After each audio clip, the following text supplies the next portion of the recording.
Alright guys, so we are going to be wrapping up this week's lab by going over that Excel sheet. Alright, so in that Excel sheet we were listing a bunch of skeletal muscles and we grouped them by what they function as, okay?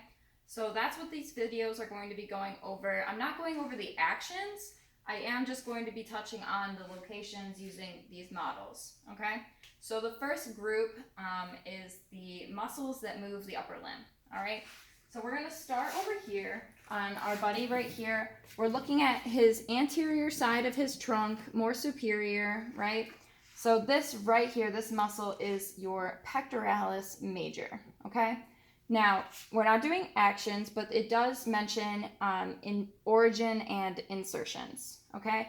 So your origin of a muscle is where it does not move, and the insertion is where it does move, plainly, okay? So for the pectoralis major, the origin is actually the sternum and the clavicle, okay? And then it comes over to the humerus and it inserts right on the greater tubercle of the humerus, okay? So pectoralis major. We're going to skip latimus dorsi for now, and we're going to come over to our arm model. All right, so we're starting right here on the shoulder, okay? So your shoulder muscle right on top of the shoulder is the deltoid, all right?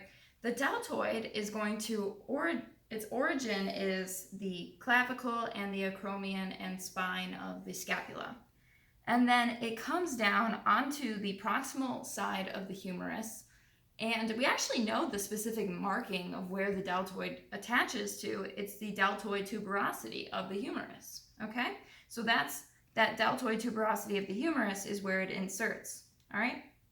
So this whole shoulder portion is the deltoid. Then you move down the arm, and you have right here the biceps brachii, okay? So in the most superior portion of your arm, your biceps brachii is going to come right down off of that shoulder, okay? So biceps brachii, it's biceps. So there's two different heads you can see right here, all right? You don't need to know the origin or insertion for that. Then right underneath the biceps brachii is the brachialis, okay? So the brachialis is right under the biceps brachii. Then we move down the arm more towards the forearm, and you come to the brachioradialis, okay? So brachioradialis, so it has that radio in it, so we know that it has to have something to do with the radius. So we're looking towards the thumb because that's where the radius is in anatomical position. So the brachioradialis is right here, all right? So it's going to have an origin at the distal portion of the humerus, and then its insertion is at the distal portion of the radius, okay? Then we come on the posterior side of your arm, and you have the triceps brachii, all right? So the triceps brachii, there are three different heads, all right? You don't need to identify all of them, but just understand that on the posterior side of your arm, that's where the triceps brachii is.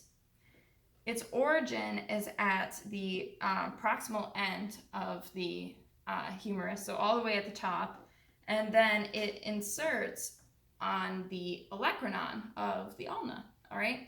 So if we remember from the bone unit, the olecranon of the ulna is also posterior, so that would make sense for the triceps brachii.